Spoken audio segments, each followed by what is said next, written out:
Welcome in the Stiffs.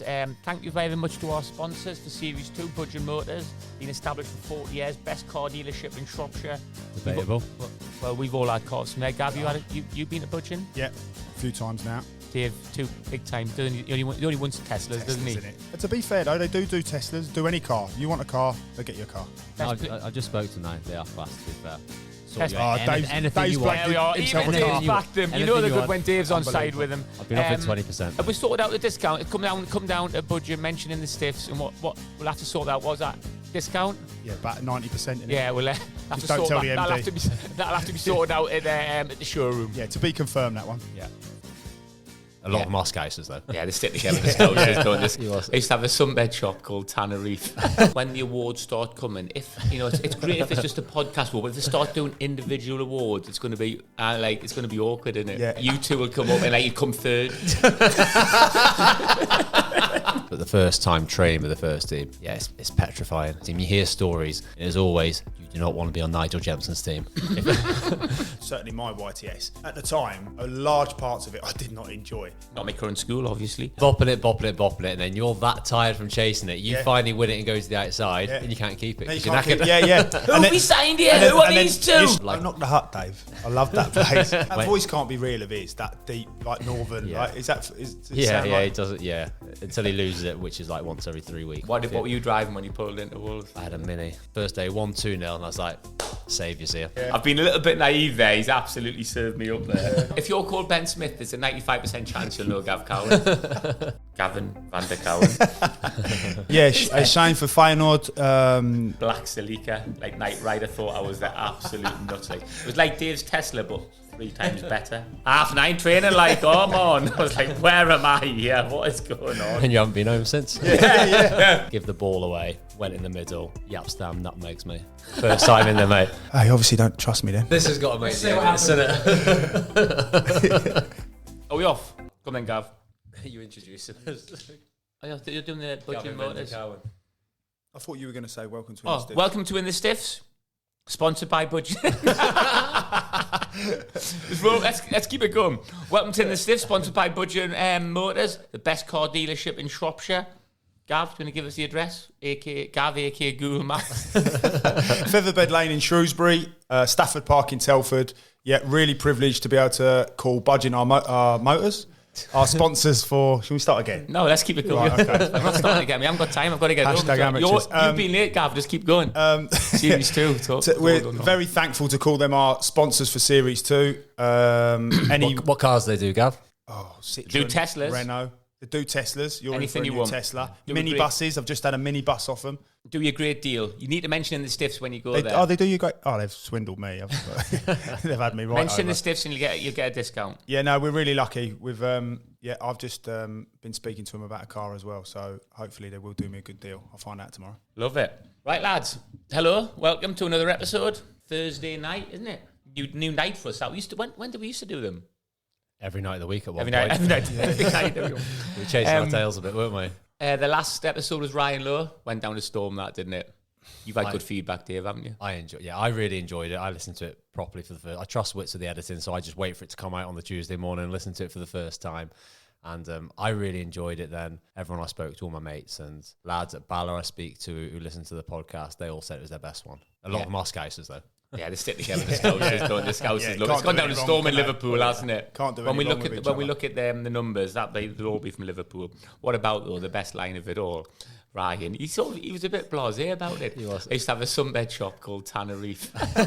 he didn't break his sentence, did he? Just carried on. It didn't register. I was like, repeat that, Ryan. Repeat that.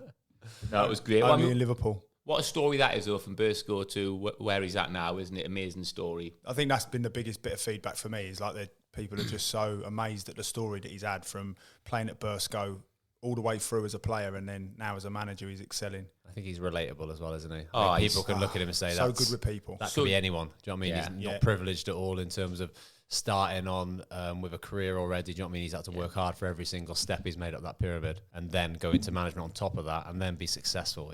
That's a big part of his success. He's very good with people, isn't he? Oh, he's a genuine people's level. person. Yeah. There's never any nastiness, never any sneakiness. I mean, he's probably some of his players might disagree with that over the years, but my say, he's He's really open, really honest, good lad, real genuine lad. And after obviously doing a recce in here, nothing was stolen either by the time he left. So yeah, not to generalise, of course, but get a bit of hate. So by the way, I don't know what the numbers are, but if you get 3,000 downloads for an episode, you're in the top 1%. Like, we smashed that on nearly all of our episodes, haven't we? So we are literally, I know we're number 2 in Uganda, but we're in the top 1% of podcasts. That's a new T-shirt, isn't it? Definitely. The top top 1%. Please, still like, share, subscribe.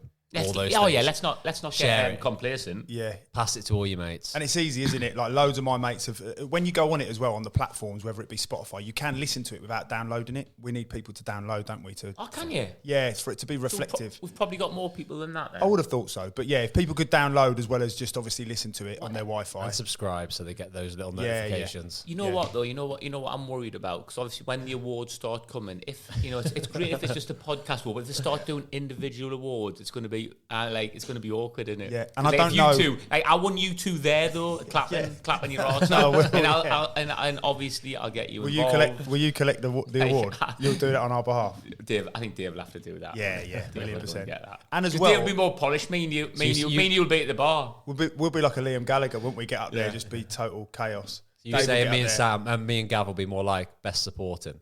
Yeah. Like there might be like a best supporting act, and like you two will come up and like you come third. And this week, and this year's winner is from In the Stiff, Sam Aiston, brilliant. Number 2, Under the Cosh. Number 3, Gavin and Dave. But we're gonna stay together, aren't we? I mean, we'll do. Jokes aside, you do. Jokes aside, though, you do that to us. Yeah, I wouldn't. No holds barred, mate. No holds barred with him. I wouldn't do that. Unless there's a few I have had in my bag, I've had for a long time now, my resignation letter of my current workplace. So this needs to take off because I'm ready to go. I'm ready to go, but not quite yet. Right, tonight we're going to talk about our first days at the clubs, because it can be tough that first day. Just bearing in mind the children go back to school, and my school's a lot of nerves and everybody's a bit anxious, and people put up their new pictures of their youngsters starting school. Difficult first day. I don't know what. So we'll start with you, Dave. Your first. So Shrewsbury would have been your first day. Let's talk about being a professional. Not talking about your first day going in there. What about your first day? First day training with the first team. I think that's when you're in and around your mates, so the age group you come through. I was probably like that for 4 or 5 months, but the first time training with the first team, it's petrifying. You're so nervous, and even during that training session, you're thinking, I'm not sure if I'm cut out for this, because you're doubting yourself. Yeah, because I'm feeling this nervous for a training session. So how on earth, being on a football field in front of 4,000 or 5,000 at the Gay Meadow, that would never enter my mind. I think that's almost unachievable. I always believed in myself, but the pressure which comes with that, and you don't realise how you can deal with that pressure until it actually comes. But first day, I remember all the lads, because being a first year YTS back then, you had a first year, second year, third year. So you had the third years who would have been 19 years old, and they'd have had a couple of years of training around the first team. You hear stories, and as always, you do not want to be on Nigel Jemson's team. That was always it, because he will is that because if you make a mistake, he will batter you. Right. Doesn't matter how old you are, doesn't matter if it's your first day, doesn't matter if you're 35, he will get on your case if you're not having a good day. And that's what was that because he was a perfectionist or because he was a deflector? I didn't know him well enough. You'll know better than me, Sam. He wasn't a deflector. He wasn't a deflector like that. He's just don't know, a particularly nice person.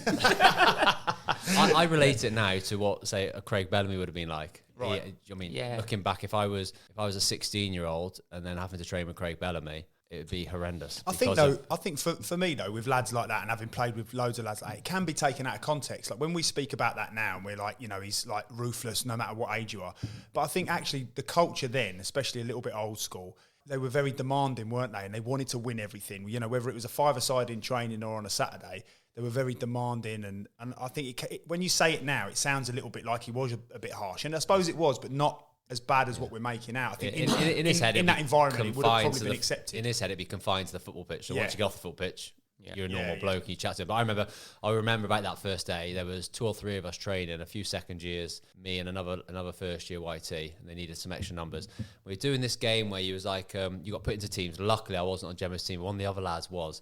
and you were put in a box. You're all in 4 corners, maybe like 30, 40 yards away from each corner. And you had to clip the ball into the corner into like a 10-yard square. Then you had to keep it up before you could play the next one. No. And Gemmo was losing his head at people. So training that? Yeah, so a skill game would be the absolute worst because you're nervous about keeping up and things. But that was my standout memory. But so you get used to it then, and you just get on with it, don't you? As you train more and more, and then you realise you have to deal with those sorts of stuff if you are going to make it, and then you have to kind of make or break. Yeah, because there's no way around it. You can't go over it. You can't go through it. Like, you have to deal with that, don't you? Yeah. And it will come to everyone. So, I mean, it'd be great to get Gemston on at some point, wouldn't it? Because he'd be funny, and he is a good lad, isn't he? Despite what I just said.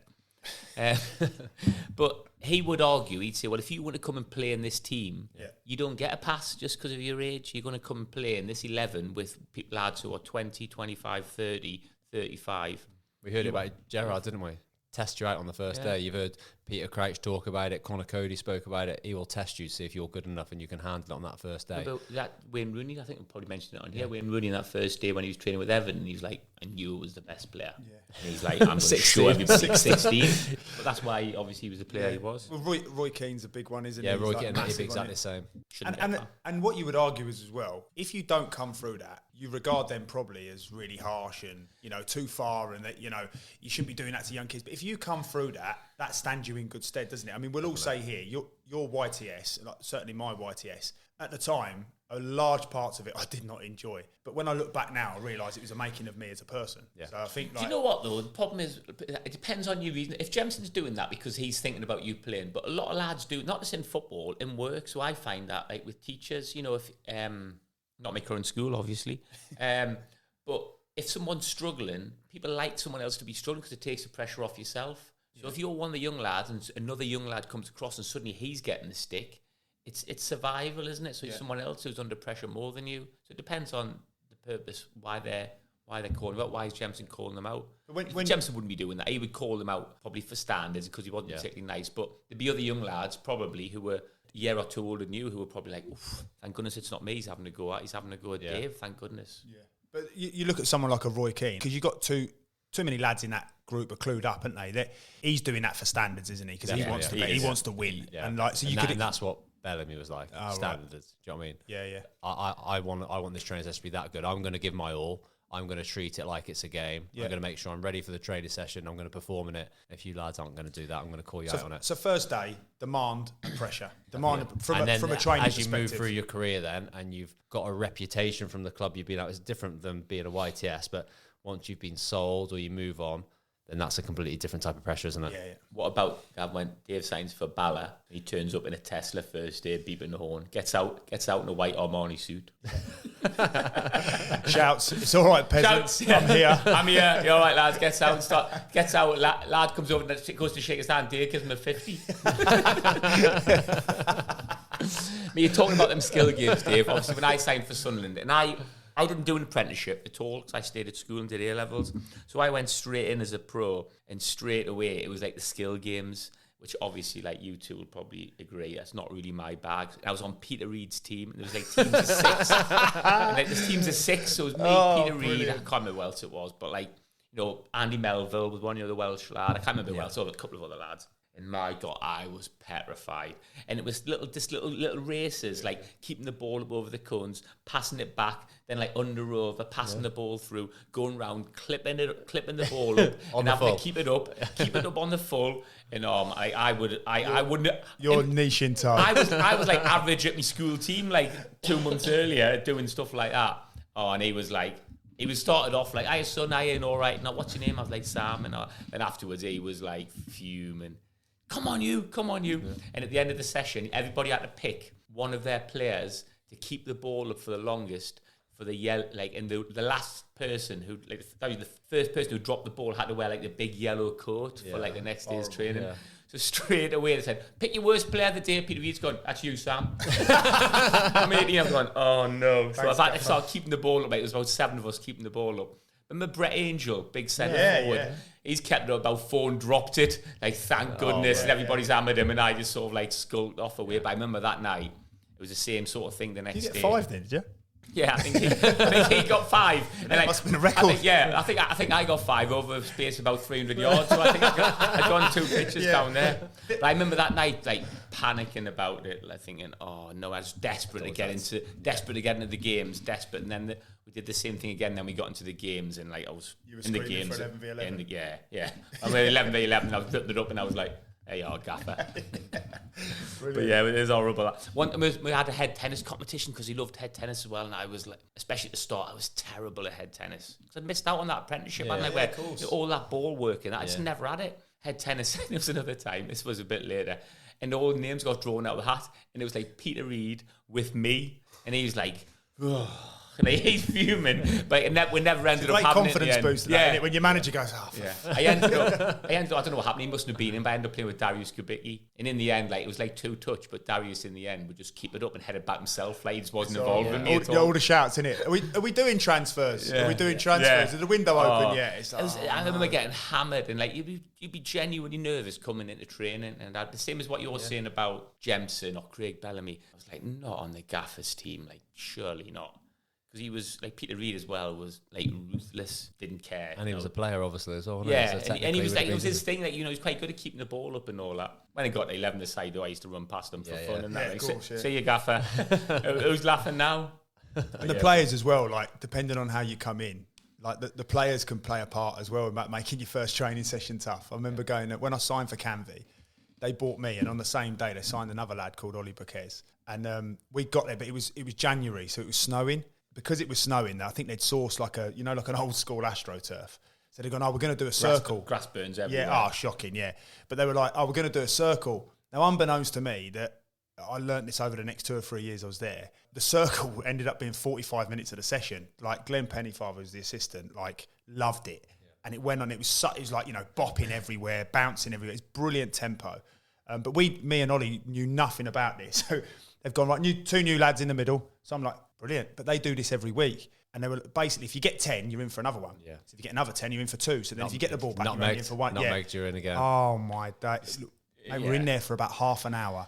Practice the way it's just practice. But I still didn't click on, and they were going. Basically, we're staying in there, and we didn't have a clue what was going on. And like the first training session, I looked up, and they're all laughing. I was like, they've obviously planned it. And they're bopping it, and then you're that tired from chasing it. You finally win it and go to the outside, and you can't keep it. No, you can't keep, yeah. Who we signed here? Who are these 2? You stretch out, one goes through your legs. There we go. And it's like, Cowan, he's terrible. He's not going to play for us. Who have we signed here? Who are these 2? How much are you getting paid, Cowan? Oh, mate, yeah, it was. Yeah, it's like when the lads start making it tough, you're like, come on, lads, flipping it. It's going to be hard enough as it is. I tell you what must have been tough though, Dave, signing for Wolves, because like Shrewsbury's one thing, isn't it? And but like you're going into Wolves, like you're thinking. Yeah, I had Luton in between, which was a bit more professional, bit better standard. So it's all right, sorry, yeah. But then Wolves was a huge eye opener for me. Talk us through your first day then. I actually signed on the Friday, and I went to the training ground. How old? 22. And the train Compton, where they train now. Yeah. So it was a new training ground, only just been built about the year before. Yeah, it's lovely. And so I signed on the Friday afternoon, so there was no way I was going to train, and the game was on the Saturday. I wasn't going to be involved. It's my first training session on the Monday, but I went on the Friday, watched training. They got like a boardroom in the training ground which overlooks the training pitch. So I'm in there. I think this place is amazing. I got showed around when all the lads were kind of out training, just blown away by the place. I've gone from Shrewsbury, which was just the hut at the time, wasn't it? Yeah. Then to Luton, who had like... Not the hut, Dave. I love that place. Some good poached eggs and beans in there. To then, and obviously like all your own kit and stuff like that, washing all your own kit. Then went to Luton, which I thought was amazing at the time, but they had a new training ground, which was porter cabins, and it served a purpose, basically. Then you go to Wolves, and it's like a brand new training ground, massive, pitches immaculate, and I'm stood in the boardroom at the training ground, overlooking training, watching the drills they're doing before the game. I remember just sat there waiting for Mick McCarthy to come in, and then he walks in, and obviously that's such a huge name, big character, and his voice probably, and his voice as well, and it's a bit like oh, wow, this is it. Do you know what I mean? I've made it. I got Mick McCarthy coming to meet me in the boardroom. We chatted. That voice can't be real of his, that deep, like northern. Like, does he doesn't. Yeah, until he loses it, which is like once every 3 weeks. Right, and he goes. But it's the biggest booming voice in the world, isn't it? Yeah. Yeah, it's not nice when when he's got an edge to it as well, and you're in trouble. Yeah. But so I did that. Watched the game on the Saturday. So it was a long build up for me then to go into the Monday morning, knowing I was training. They lost 3-0 at home on the Saturday. You're thinking, yeah, that's a touch, though, isn't it? They lost 3. I remember they lost 3-0 at home to Crystal Palace. Watched the game again. Don't worry, lads, I'm here. Relax. I'll see you. But I turned up at the match, the stadium. I was like, wow, this is incredible. They took me up to the boardroom, all that sort of stuff. Sat in the pitch and sat in the director's box. It hadn't been announced until the Saturday or till the Sunday maybe after the game. But I'd been up in the director's box, just blown away by the whole place. And then Monday morning, it's like, right, I've had all the nice stuff. Now it's business. And the stand in training compared to what I was used to was so fast. And it was like a noticeable step up. Pitches were immaculate. Yeah. This was in January as well. So no excuses, is there on that pitch? There's nothing. And I'm thinking, my game's all about... No bobbles there, is there? You're nervous, though? Yeah, really nervous. Intimidated? Yeah. We've spoke a lot, haven't we? We've spoke a lot about this, about imposter syndrome.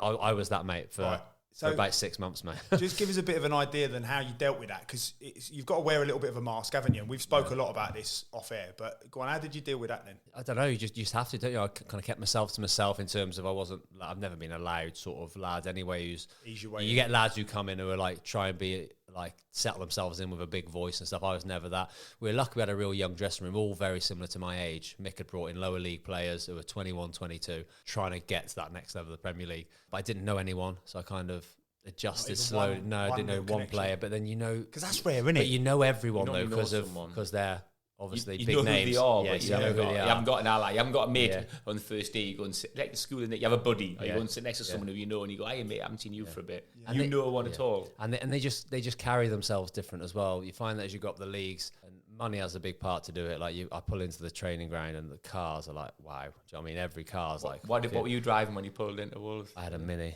Yeah, that's not cool, is it? I was buzzing with it at the time. Yeah, but are the lads driving minis at the time there? Were they like professional? Yeah, I think young pros were. I think the new minis that just come out. There wasn't many. This wasn't driving them up. This wasn't the new one. Maybe we weren't driving them up in the northeast. Minis. Didn't buy Joe's off him, did you? But yes, then we got in. So everyone, and I just felt that it wasn't like going to dressing room at Shrewsbury where everyone's just having a go at each other, but banter. Do you know what I mean? And you're there 15 minutes before you go out to train. The lads are in an hour and a half earlier. They're doing gym sessions. They're doing everything to get themselves right. Keep themselves a lot more. The actual training session, I was just desperate, like it would be a game, just desperate to get a few passes away. And for them not to think I'm shit. Do you know what I mean? That's all you want to do. Is like, didn't want to show everyone how good I was, but I prefer to have not looked bad rather than look amazing, if that makes sense. I was more concerned about not embarrassing yourself. So I was really nervous, but kind of got on with it. And you do that, don't you? But it's like that's the sort of football element of it. You're trying to just sort of stay under the radar, and you do that in the changing room off the pitch as well, don't you? Like you don't want to go in there all guns blazing, like you know. Quite loud when you first a couple of times, but you don't want to sort of go in and try and have the banter too much. You want to ease your way in, and then obviously they get you singing and doing all of that sort of stuff at some point. And that's sort of you're in then, isn't it? Yeah. And then you'll always get your respect from playing, won't you? I always talk about getting chances and taking them and being in the right place, right time. And with Wolves, I was hugely lucky, fortunate. I think you've got to be ready for the opportunities. But I trained that full week, and I remember we played Scunthorpe away. We hadn't won in 7, so that Mick was going to change the team around. He pulled me on the walk before the game, says, "You're starting today, Dave." So I was like, oh my God, starting the championship. This is mental. Do you know what I mean? And I think it helped that we're playing Scunthorpe, which isn't really a championship ground. Do you know what I mean? It's more of a League 1, League 2 ground. I played them loads of time. I made my Shrewsbury debut against Scunthorpe. That was I played 0-0 at home, wasn't it? I know it's when we'd been relegated. We lost 2-1 the last game of the season. That was. I didn't play in that. Yeah. So we played away at their place, and I scored after 6 minutes. Do you know what I mean? So everything just settled the nerves. Wow. 20 minutes, I set up Silva and Ebanks Bake 2-0 up. Yes. So goal and assist first day, 1-2-0, and I was like, saviours here. So all you've got to do, you got through the first 10 minutes, goal assist, you've got to think to yourself, 80 minutes here, but then confidence then is just flowing through your veins. You feel you're invincible, and then obviously turn up to train on the Monday, the fans say, oh, what a player we signed. Do you know what I mean? Just off the back of... But even the lads are like, morning mate, all right. Yeah. But you walk in on Monday and you feel $1 million. Compared to the Monday before when how nervous I was. Confidence changed so quickly. Everything, isn't it? Everything's that confidence. Success needs so much confidence, motivation, everything. Yeah. Mate, let me tell you about. So obviously when I was at Sunderland, I went on loan to Stoke. Great set of lads. Gary Megson was there. Do you know Gary Megson, Dave? Yeah. like a bit How'd of you get on with him then? Well, he's just like he's one of them like, and he's like he's little like skinny pale. Obviously didn't like me because I was like proper good looking curly hair and that's he's bitter in his Yeah, just a but clash. no, he was all right, but yeah, he was just I didn't really like him. Then I went on to Chester. So obviously I was only 20 when I went to Chester, and they were like proper seasoned lads, like 25, 30. So like they've obviously having like the first day. They sort of say this kid from Sunderland. So Dave Flitcroft's like in the car with me. And he's like, "Come with us, Sam, in the car." So I'm like, "Oh, he's a kind man. Thank you for that." Yeah, and he's like, "Must be a bit nervous." Oh, yeah, I am a little bit, Dave. I'm a little bit nervous. So he's in the car asking like with his couple of the other lads. He's like, "Hey, it'd be great, you know, he come from Sunderland and that." Yeah. Played in the Premier League. Yeah. And he goes, "How much would great if we could sign you permanently. Like, how much do you think you'd worth? Because you must be worth quite a bit and all that now." So I'm just like, he's just sucking me in, isn't he? Yeah. I've gone, I don't know. I mean, you could probably get me for something, I don't know, probably like 500,000. So I've given it that, right? He's gone, yeah, I mean, that'd be a good deal. £500,000. I mean, we don't, I mean, obviously we're Chester City, so we don't really pay £500,000, but if we get someone like, obviously I literally haven't kicked a ball yet. I'm sitting in the car train. So I've got out there and he's like, as soon as we got the car, "Hey lads, he's gone, lads, gather round, let me tell you about the new lad. £500,000 I've got, yeah, I've got £500,000 sitting in my car." And he's just like slaughtered me in front of everybody. And like, I got on brilliant with him, but I just thought, I learned a little lesson there as well. I thought, I've been a little bit naive there. He's absolutely served me up there. Brilliant. The boys will try and get you, won't they, from time to time. It is funny when you first, like, going in the changing room and that. When I signed for Shrewsbury, I was lucky because Ben Smith, we sort of had mutual friends, and I knew his brother quite well. I used to play with him and against him when we were younger. So that was quite nice, walking in there and just having someone it's nice to if you got an ally. I don't think I've ever signed anywhere where I've not. I think probably when I went out on loan to Nuneaton was probably the only time. You wouldn't know anybody when you signed for Shrewsbury, would you? Ben Smith, yeah. Oh, is that what you just talking about? Literally a minute. We're not in a. I was listening, Gav. We're not in a goldfish bowl, are we? Not the keeper. Sam just switches off when you speak. Yeah, Ben Smith. Because when I signed for Shrewsbury, there's two Ben Smiths. There's two Ben Smiths, isn't there? Well, when I signed for Shrewsbury, Ben Smith was in the changing room. There's two Ben Smiths in there. Yeah, Ben Smith the keeper. He's in Dubai at the moment. Both of them knew him. You do both Ben Smiths. But Ben Smith wasn't there, so. If you're called Ben Smith, there's a 95% chance you'll know Gav Cowan. I did the thing with Chester as well. I know people always tell like this story, but I genuinely did that. I took my training kit off after training and put it on the middle of the dressing room on the floor. No. I did that as well. So that was the bad thing coming from Shrewsbury. Yeah. But that's something else you learn as well, don't you? I've seen loads of young lads do that. Like, what do we do with the kit? Like, take it home and wash it, mate. All right. Like you, Gav, when you signed for Shrewsbury. Do you know anyone? Well, now you say it, there was Ben Smith, not the keeper. We've already mentioned that. We had mentioned that episode one. I remember Gav coming down the corner, though. I mean, is it worth mentioning? So anybody who didn't hear the first episode, when Gav come around the corner, he had well, we didn't know whether it was blonde highlights or ginger highlights, but I was guessing blonde highlights. So I thought you wouldn't have gone the other way. Whatever, it worked. Whatever it was, it worked. Soaked, dripping in fake. He was dripping off his fingers. Mate, he exaggerates this so much. He was wearing... Because don't forget, he was really good looking with curly hair. I don't know what's happened since, but... he had a crucifix round his neck that was about 12 never inches. Ever, that's never happened. I've never worn one of those and he was wearing a white vest. Cream trousers and a pair of sandals. You definitely had a pair of loafers on with no socks, and he walked past, and I was like, so this was outside the. I said the story before. Yeah, I was stood outside the treatment room at the stadium. You walked around the corner with like some tight fitting chinos or something on, no socks and loafers. I thought Gary Peters ain't having him. Yeah, no chance. What you've got to remember is, Dave, I was coming from down south. I was well ahead of the game. 10 years ahead of your time. When I was wearing Converse, everyone was hammering me. A month later, they were all wearing them. Do you know what I mean? The trailblazer, weren't you? Do you know what I mean? Ahead of the game. I wouldn't mind. I'm giving it the big, and 3 months later, I was walking around wearing a crucifix with fake tan on as well. Some people used to call me a pioneer, Dave, to be honest. No, I remember coming in. I remember you're saying about being nervous. Like how did you feel? Go on. Because you didn't. I wouldn't have said you come across as nervous. No. Maybe you were inside... Like, not nervous, but... You're coming into full-time. 100%. Yeah, no, I'd been full-time. I had been full-time. Canvey had gone full-time, and I'd obviously been at Exeter previously, so I'd sort of come out of it. I was really one of the fortunate ones to be in it, to come out of it, to go in it again, and that was, a story in itself. But the truth is, absolutely petrified. Yeah. And without knowing it now, I understand what the term is, but it's like feeling that fear, and I'm in the Lord Hill the night before, and I've had my medical, But just quickly, your coping strategy was different to Dave's. Whereas Yes. yours was like, Get on the front foot. And I remember you winking, "Hiya lads, you all right, baby," being proper loud, and everybody's like, Again, wow. I didn't wink, but no, I know what you mean. Like, He did wink. He winked. For the purposes He of winked the to me, I audio, thought, when it's we an started absolute doing the smashing, ridiculous wink it exaggeration. But you're right though. I was absolutely like petrified's the wrong word, but full of fear. And the way I just felt is it's a little bit like someone brilliant told me this years ago. Like it's like karaoke, isn't it? You know, if someone's terrible at karaoke, but they go up there genuinely believing they're good, everyone looks at them and cringes, and everyone wants to run away. If someone's terrible at karaoke and they just own it, everyone joins in, no matter how bad you are. And I just thought, do you know what? Go in there I tried to get the balance without being a knobhead, which it probably was more of at the time. I wanted just to let the lads know that, look, I'm here. I deserve to be here, otherwise I wouldn't be here. So I'm going to, again, a little bit of imposter syndrome. I'm going to come here, I'm going to make the most of it, and I'm just going to show the lads that I'm at ease and I'm comfortable, even if inside I wasn't. And then I suppose it's a little bit of trying to give yourself the confidence as well, and it's like a mental thing. I'm trying to tell myself constantly, you've just got to feel the fear, do it anyway, get in there, get amongst the lads, they'll be all right, like they'll like you, trust yourself. And then we started training, and I remember we did a keep ball thing, and like Sam, who's brilliant at the time, as I've gone to turn out, has just flipping flattened me. And again, I remember being there, and obviously all the lads are like, whoa, and all this. Sam's like, come from nowhere, bang. Obviously, again, with the aim of going, new lad, we'll show him what we're all about, of course. But then part of my nature is to go, brilliant, jump up again. Yeah. Right, I'm chasing after him, and I'm going to like chase after him as well. And I'm not, if someone wants to do that next time, I'm going to make sure I'm ready for it, because I got caught on.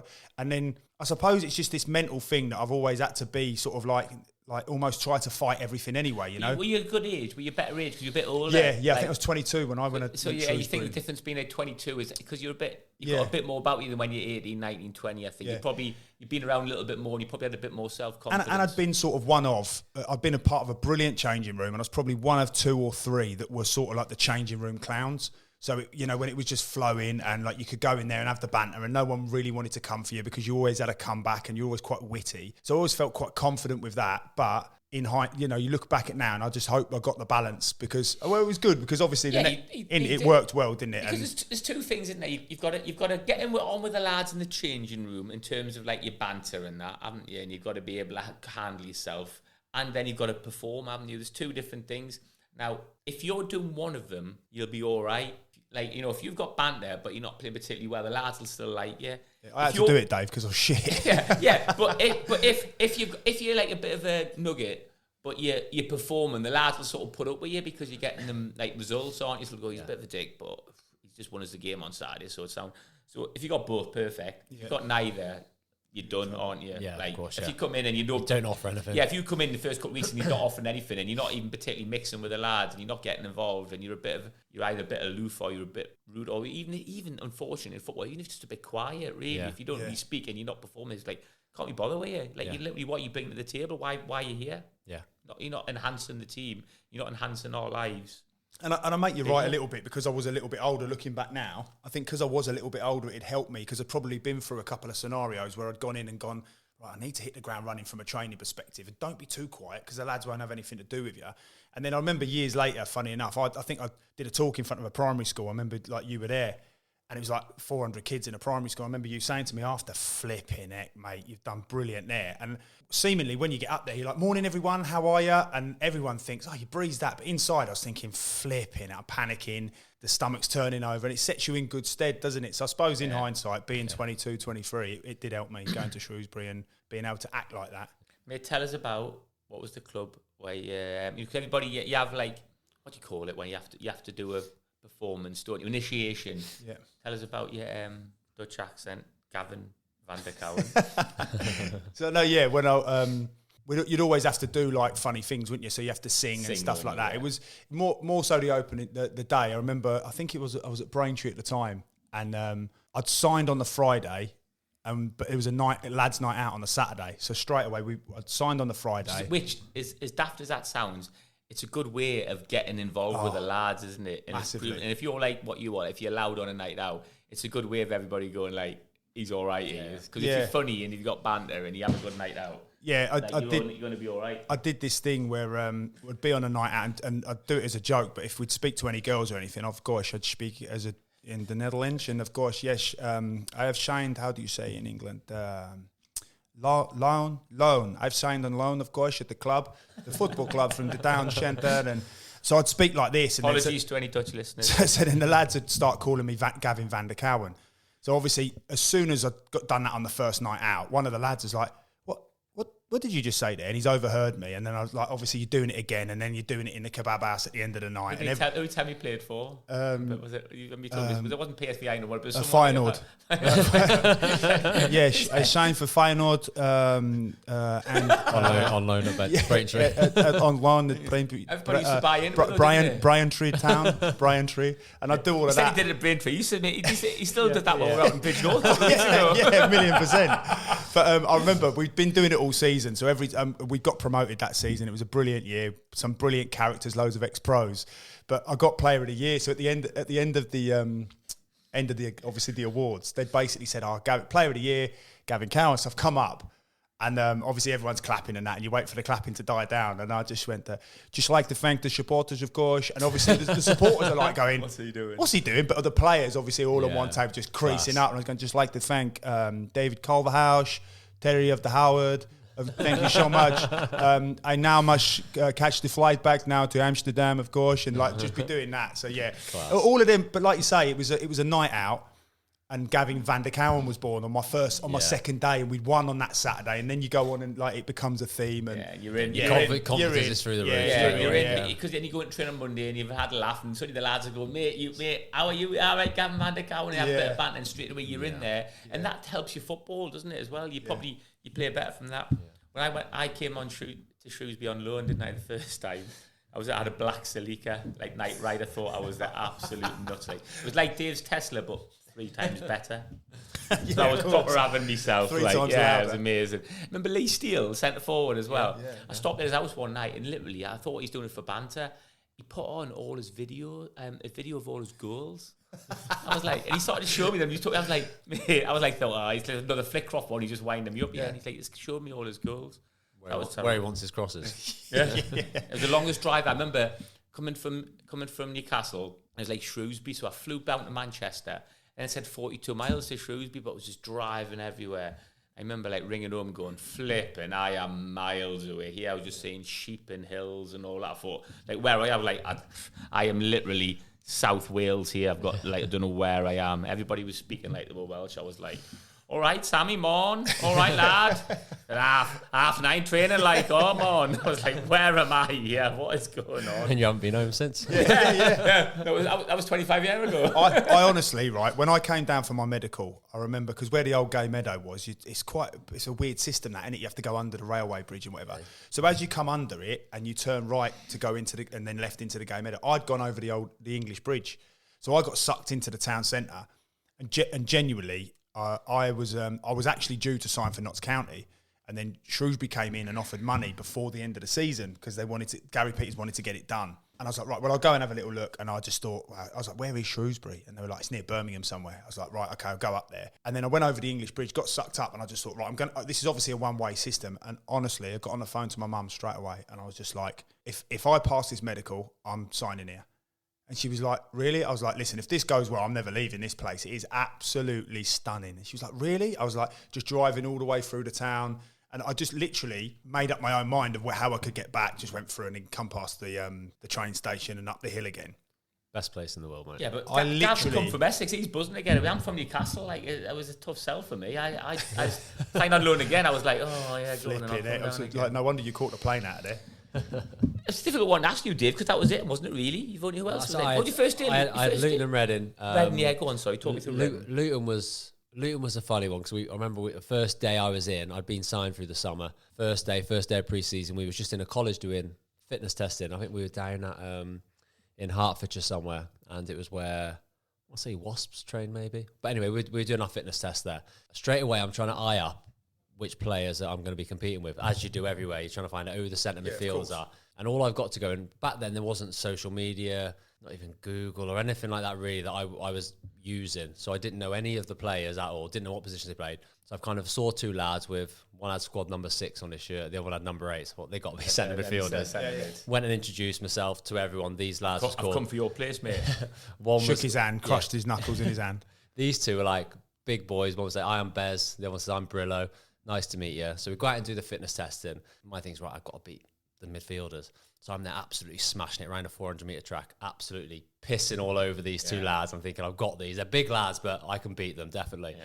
Anyway, next day, go back into training, getting the balls out now. I'm like, where's Bez and Brillo? Look around with the goalkeepers.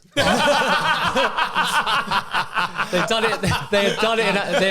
done it in alphabetical order, so it was Dean Brill and Marlon Beresford. Mate. So I thought they're big lads, but I've got them in the running. Yeah, just got home and said to Emma, "This is going to be a piece of piss. I'm going to smash that. I'm going to run all over. They can't even run this lot." That's brilliant. Yeah, mate. but I loved it. I was only there 6 months, but I loved it. The manager, who a lot of people I speak to have different thoughts about him, Kevin Blackwell, but for me, a young lad moving away from home for the first time. Kevin Blackwell? Loved him. I thought he was. I've heard good things about him. He looked after me so well. Him and a guy called Sam Ellis, who's assistant, they went out of their way to make sure that I was as comfortable as it could be possible living away from home, making sure I was always okay. Where did you live, Dave?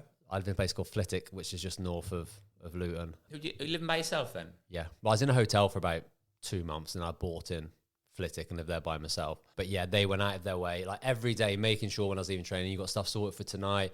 Went out for food with them on loads of occasions. But that went down well with the lads. Out with the gaffer. Gaffer. Oh, what a scene. I'd have been all over that. I'll never look at you the same way, Dave. He was out with the gaffer last night. Guess who sent him in Saturday? and he's on penalties. Shock. But no, I enjoyed my time there. And then Reading was, I think I've said the story before about Reading, the first day. That was so different because even at Wolves, where everyone's professional, Reading was on another level in terms of... And that was Yapstam, wasn't it? Yeah, in terms of player care. You know, like having everything you want as a player. First conversations, kit man's come into me, he's like, right, what Under Armour do you wear? What leggings do you wear? Do you wear grip socks? Do you wear normal socks? Do you like your boots heated before training? All these sorts of things, yeah. So I'm like just kind of blown away with it. Even I'd have gone to town on that. Yeah, I heard it. The nutritionist comes in and says... Anything sexual, man? No, nothing. Okay. I just thought I'd ask. Comes over on sports science guy. Comes over and says, "What flavour protein drink do you want after? Do you want ice in it? Do you want no ice in it? All these sorts of things." And it kind of, I always felt Reading was a bit of not a soft club, but you feel very well looked after. And I think that kind of goes onto the pitch a little bit, but the facilities remains. But the first session, I spoke about it in the first series, I'm sure we did, when we go out, do the warm-up straight into circles, like you were saying, Gav. I was in the same box as Yapstam, give the ball away, went in the middle, Yapstam nutmegs me. First time in there, mate. Horrendous, mate. All the lads were in stitches, but he was a proper player. I mean, it's quite intimidating to meet him, isn't it, for the first time, I'd imagine, because he's been such a star, and you meet him, like, are you buzzing? Are you excited to meet him a little bit, but obviously nervous as well? Yeah, you wouldn't impress him because he's been such a good player. You want to say, I'm decent. Yeah, I'd heard amazing things about him. I knew Chris Gunter, who was there and with Wales, and he was saying, like, honestly, he's the best tactician you've ever played under. So I was really excited. You meet him. Size of him is fucking off-putting, and then massive, and he's just got that presence about him, a bit like your Dutch accent as well. You'd have gone brilliant with him. It's Gavin, Van der Cowan, of course. You two would have cleaned up on a night out. But tactically, he was so good. And as a player, like, he used to always join in the boxes, and you just see him just in general, just zinging passes everywhere, working on shit. He was so good. That might be where the similarities differ between me. But his first thing he said to me when we met, and I spoke to him on the phone briefly, but then we met after training on the first day, he kind of said to me, I said, "I'll sort of, where'd you kind of see me play?" He said, "I brought you in for legs." He said, "Got loads of lads who can play, but I need some legs in there." I said, brilliant. Thanks, then. That's great. That's really cool. Don't we touch the ball? Just give the ball to the nearest man and run. Yeah. So, but no, that was amazing. But it's more, as I said, you just had everything it was incredible. Yeah, I tell you, when I signed for Northampton, I don't know why, like, John Gorman signed me, and I played a couple of times, and John Gorman was amazing. Like, he was assistant to Glenn Hoddle and that, wasn't he? He was class bloke. I loved him. But for whatever reason, he's given me the number 10 shirt. I was like, whoa, Aiston 10. I was like, mate, that's not, like, are you sure? He's like, number 10. So all the lads, like, but in fairness, right, he put me on, like, everything, because I was like left wing. number 10. But then he started playing me like a midfield 3. So like ended up somehow, the lads like weren't really sure like what I was all about. So I was on like free kicks and everything like at the start. I remember playing Norwich away. How long did that last? Well, let me tell you, one game. I played like Norwich away pre-season. And like I was on like wide free kicks. No, I wasn't only shooting free kicks, but like wide free kicks in corners. And I remember looking up there and going like, Carrow Road. I don't think I've ever taken a corner in my life. And like obviously, like, he's like, we have signed Sam Aiston, haven't we? Everybody's Sam like, Aiston. Everybody was like, so what are you like? But I think in training, because we've been doing 5-a-sides, and I was all right in the 5-a-side. The lads were thinking, he's like a bit of a like, he's a bit of a Letizia, like Cantona, bit of a Cantona sort of like in the whole sort of thing. You know, he's going to be a bit of a ball player, like like an old school, you look a bit like an old school Madison and all that. And then after that, like I got taken out of midfield. I was back on the left wing, like I was off. Nowhere near a set piece. Nowhere near a set piece, like for or against. Like I was just back on the halfway line, so I was fast for corners, corners against, still on the halfway line. Just like I was on the halfway, wide free kick, still on the halfway line. I just thought I got that wrong. That was no fun. That was funny. I thought they signed Sam Aiston. But the when you sign for a new club, the manager will give you kind of loads because they've just signed you. They want to play you. They want to do well. So you feel like you're never in a stronger position, are you, than when you've just signed? No. Because it's the gaffer's sign, and he was amazing. Like he's trying to get like literally just give me everything, like free rolls and all that. And I was like, didn't last that long. That when I went to Tranmere as well, full of Scousers, like that was a bit of a culture shock. So I remember when out first night out, gone out like about 3 or 4 days into it, and I had a wallet. I got all the Scouse lads like laughing their heads off. He's got a wallet. He's looking like buzzing because I've got a wallet. I was like, what have you got? And they all had these little clips. Money clips. That's like I was like, so you're hammering me. It's no good if you've only got 30 quid in the money clip. You're hammering me because I've got one. You got coins in there. You got a money clip. Sam's got one of them pouches and he's turning it upside down. Does anyone want to drink? Like, what's all that about? And they were like buzzing off it, and I was like, no, I think like I was like a bit older then. I was like, flipping heck, lads, you look terrible in that. So like, what wallet? It wasn't like a SpongeBob wallet or anything. Was it like a proper? It was the same one I've got now. Still got me communion money. Yeah, brilliant. But they were all the Scousers, and they like we had to sing a song. Like that's why my go-to was American Pie. So I like did the full like the 7 verses American Pie and that because when you roll there you just lapped it up, didn't you? I'm like that, like whoa lads, I still haven't done the initiation. Lads at the hotel. What's happening here? Like I've got American Pie. Yeah, you do 2 verses. I've spent the last 6 drives in learning verse 5 and 6. Yeah, like lads, I'm ready to go. I'm like, can you tell the gaffer we need to do it? You do 2 verses and they start clapping for you to finish. And you're like, whoa, I'm I was like, whoa. I was like, where's the waiter? Oh, excuse me, love, come back here. You love this. Come and listen to this. And needless to say, I used to love that one. You're tapping the glass yourself. Mate, I used to proper fancy myself being able to sing. What was your song? You did Michael Jackson? I'd do Stand By Me. Amazing Grace. He got down and find a concert for the lads. Oh yeah. Oh wait, lads, lads, I'll give you 5 minutes to go to the toilet, comfort break, and I want you back in 5 minutes for the second set. Guys, I will start without you. If you're not back, I will start without you. Oh, yeah. Lads, you might want to get your phones out. I used to proper lap it up. Yeah, very much like that. And I'll go last. We'll finish on a good one. You want to do? Yeah, sing.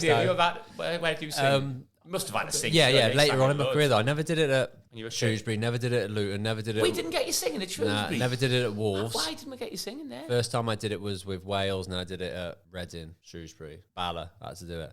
I'm not a big fan of it, but I can kind of just get up and get it done with. Yeah. I used to do Follow Me, Uncle Cracker. Is that it? Yeah, Follow Me. I have to play it. Hey, go on, Dan. Where's it? Get my Spotify on here. Yeah. I can't believe we didn't get you to do that. Then we're probably getting you to do lots more horrible things, isn't it? I think we probably got singing. Singing was too kind. I think back in for us there. It's like the initiation. It's not it's like more of a night out, wasn't it? Back at Shrewsbury. Yeah. Get yourself out. You take charge of the kitty all night, so you have to buy all the drinks.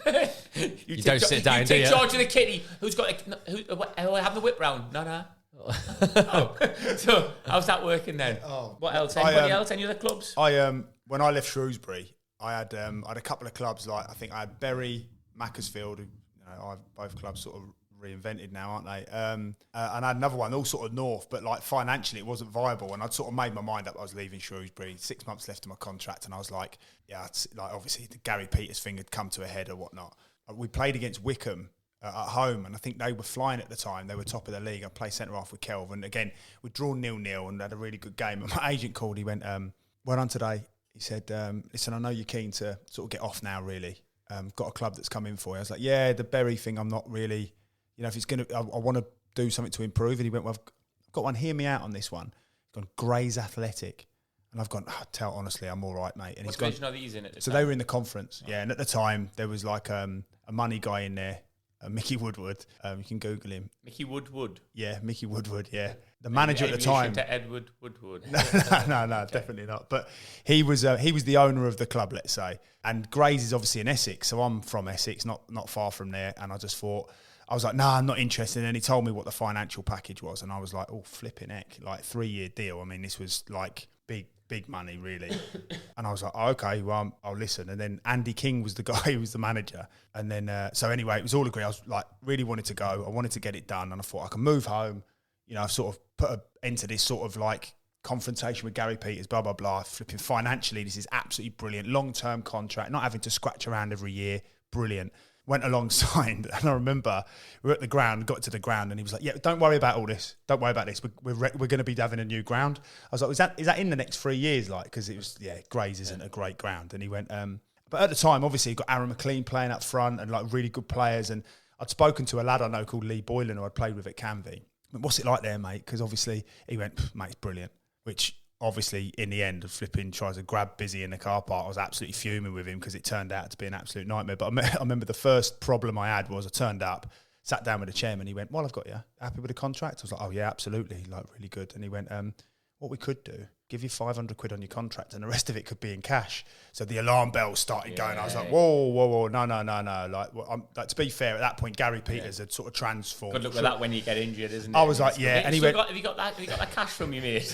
But, no. Well, this is where it got to, and he'd done the whole, oh, right, so you don't want to go down that route? I was like, not really, Mickey, no. Like, I hope you respect that. He went, oh, you obviously don't trust me then. And I was like, well, to be honest, Mickey, I've just met you, and the only person I trust in this world is my mum.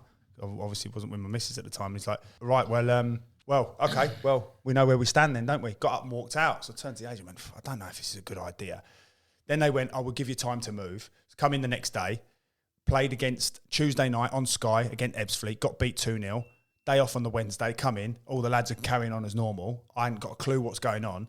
One of the lads will be like, obviously a bit of a nightmare for you with you just signing. I was like, what? It's only one defeat. Like, flipping hell, we'll get over it. He went, no, the gaffer's been sacked. And I didn't have a clue. I hadn't seen it anywhere or anything like that. And Justin Edinburgh then took over.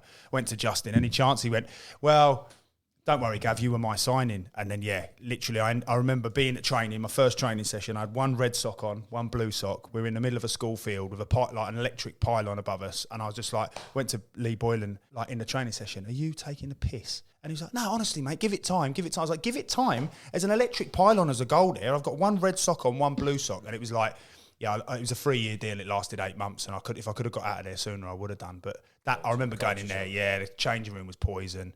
Yeah, there wasn't much good going on there. There was a couple of lads who got on quite well, and they were the old clique, But anyone new coming in, we were regarded as wrong. I wouldn't say any of the dressing rooms like I was in. Like every club, like they had a proper good set of lads. I think it's rare to find like a real bad group of lads, isn't it? Because if you've got 25 lads together, you're always going to get one or two nuggets. Yeah, it depends how maybe I've been a bit lucky. How many of you got those ones that are not great, and how much of a impact they have on other lads as well. The majority of the change room I was in were brilliant. There was only one or two. Right, and lads, enjoyed that. Wowza. First days, eventful. I think the biggest thing is to summarise and takeaways, everybody's nervous, and it's funny how people sort of front up in that, isn't it? But a big part of it is it's a massive test, isn't it? Sink or swim.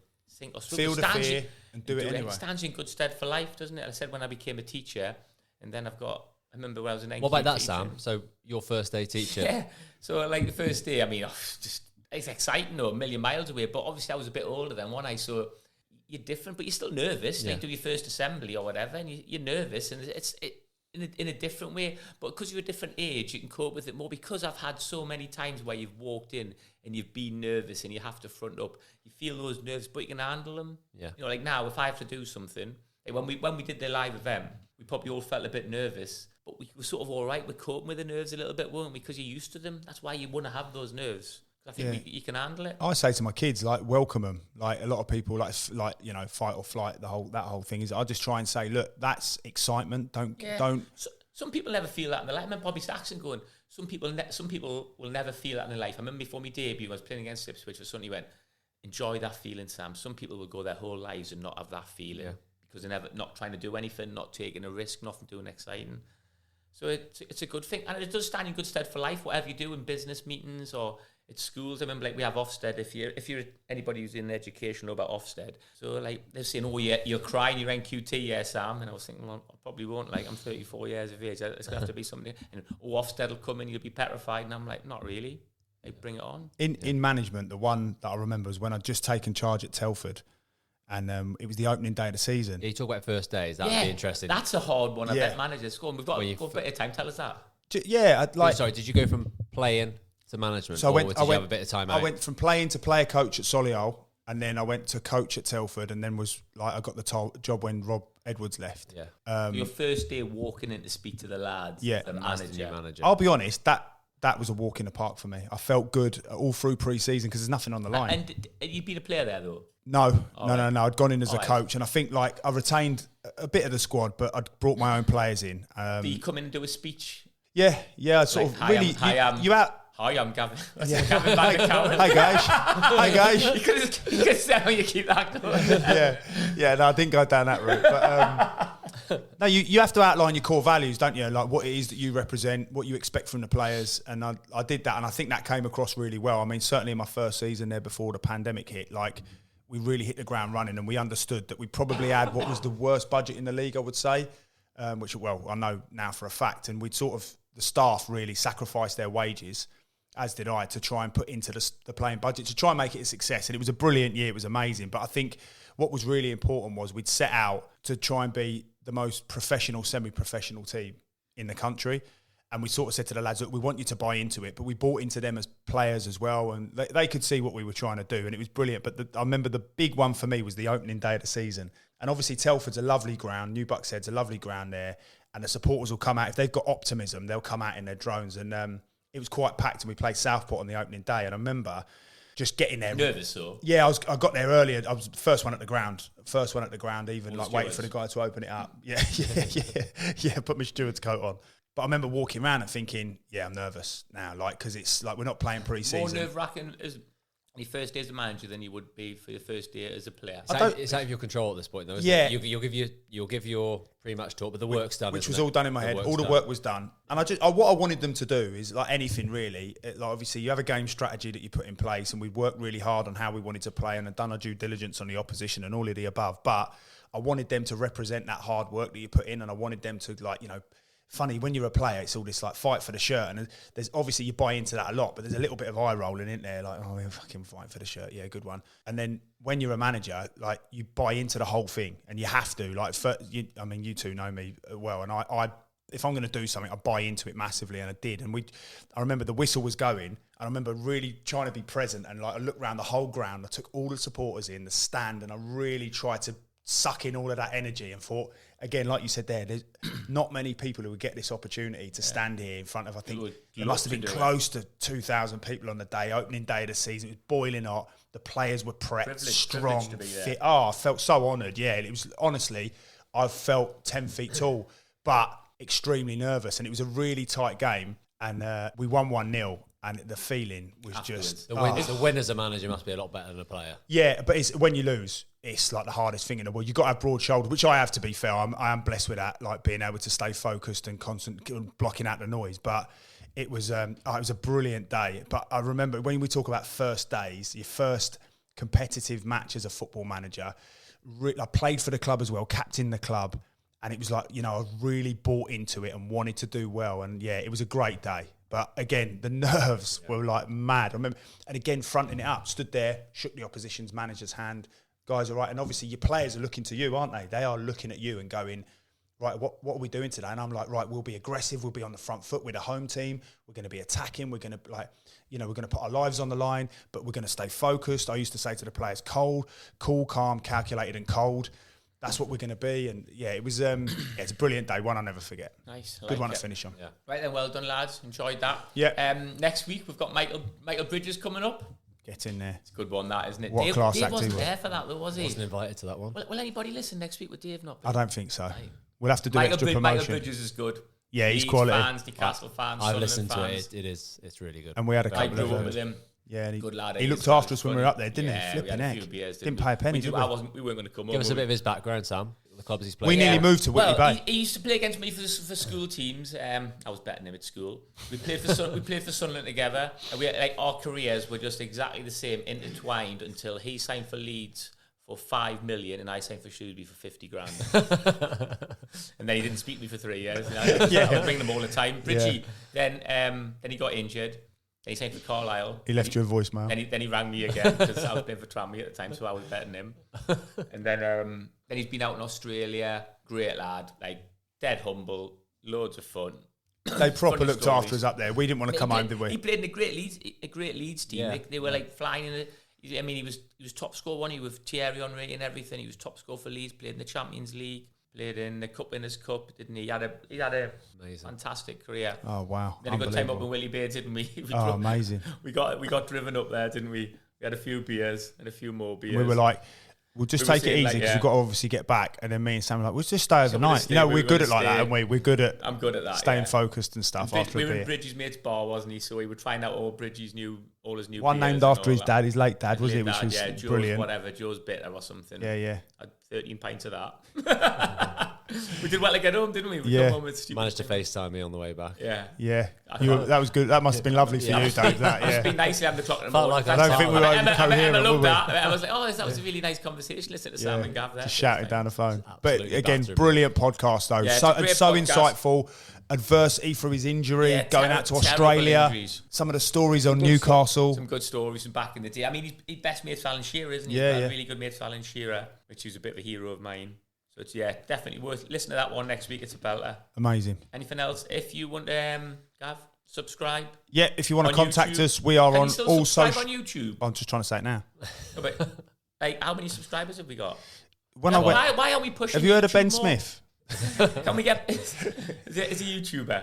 Yeah. How can we start pushing the YouTube? What we like? We start. I've Based on already YouTube. made all my stuff at school. If you go on Right. YouTube and type in the stiffs, we'll be there. Please subscribe. Are people The more- subscribing anymore? Can we That's check what I'm trying the to say numbers? now. Can we get Wits to check the I'm trying to numbers? explain now, but you keep interrupting. 800 subscribers on YouTube. That's pretty good. Are we putting we out need enough- over 1,000, Are we putting out don't we? enough content? We're not. If we get What do we need to do? if we get over 1,000, we Do they want some of? We've got to do a giveaway, haven't we? Can I do one of me and we top off working out in the garage? That'll bump it up. that'll get us to 810. Get that on. What you call it? I'll do an exclusive one. Is it Patreon or whatever you call it? What's the one where you OnlyFans? OnlyFans, that's it. I'll do one for YouTube. Well, you and can- then I'll put on a link to. I'll do one on OnlyFans for. Imagine the subscribers. You Anybody can else? subscribe to my Yeah, I was going to say OnlyFans. for females, but I'm not bothered about that. Males or females, both All welcome. inclusive. Yeah, My exactly. OnlyFans is already up and running, so you can subscribe to that whenever you want. But YouTube, Gavin Van der Cowan. Van der Cowan Van der Cowan. on OnlyFans. That's how you get in touch. Yeah. Gavin Van der Cowan on OnlyFans. Blonde highlights, vest. Definitely. Right, you can go. 100% someone You can type go that on into the search YouTube, type it engine. in the Nice. stiffs, That'd be me. subscribe, please. We'd love to get over 1,000. So if everyone could do that, Dave Get will over give his 1,000, Tesla I mean away. that. Yeah. Dave's if we get over 1,000 subscribers, Dave will give his Tesla Dave will away. donate his Tesla to unlucky winner. Well, is that? That'd be all right, Dave, No, wouldn't no, it? Yeah. Oh no, that's okay. not true. No, it's not- We'll yeah. have to delete that bit. So yeah, subscribe on YouTube on all platforms, Spotify, Apple, etc. www.innerstiffs.co.uk. All social media platforms at innerstiffs, and then Email. innerstiffs@gmail.com for email. Message us as well, isn't it? I've obviously been busy back at work, haven't I? But I will be Loads back of people responding. giving us brilliant feedback. Really Twitter's the appreciate best that, one for guys. me. If you do want to. S. Aiston. Your messages He's building, flash up. he's building his own brand now for his podcast awards. OnlyFans. Go do a separate one for me on the end. At S. Aiston, OnlyFans. In the hashtag in the gym. Hashtag naked. Vote. Hashtag vote Aiston. You wouldn't want to see that. Listen, you would not want to see that. It is horrible. You ain't getting any subscribers on OnlyFans. I'm telling you now. Right. I was going to say something then. I was going to say something really important. I was going to say something really important then, but I can't remember what it is now. Please send messages on social media. They will flash up on all of our phones. We're all connected. So if you put a really positive message, then please do so, because we'll all get it. It might not all reply to it, but yeah, if you could put anything positive up, any feedback, we'll welcome any feedback, positive or negative, hopefully positive. I won't welcome any negative feedback. Yeah. Just delete it so it makes it look really good on our Twitter. I'll delete it if I cut the beers, I'll probably respond. Yeah. I've had a few more, probably. I'm trying to find where he lives. Yeah. Just so you know. So, yeah, brilliant episode. Can't wait for Bridgie next week. And keep if you haven't done so already, we've had 2 previous have we mentioned episodes. about subscribing on YouTube? We finished the podcast about 8 minutes ago. Yeah. Ben Smith's on YouTube. Right. Bye. See you next week. See ya. Ta-ra. In the Stiffs with Budging Motors. Budging Motors are on Stafford Park in Telford and Featherbed Lane in Shrewsbury. For all your car needs, contact Budging now.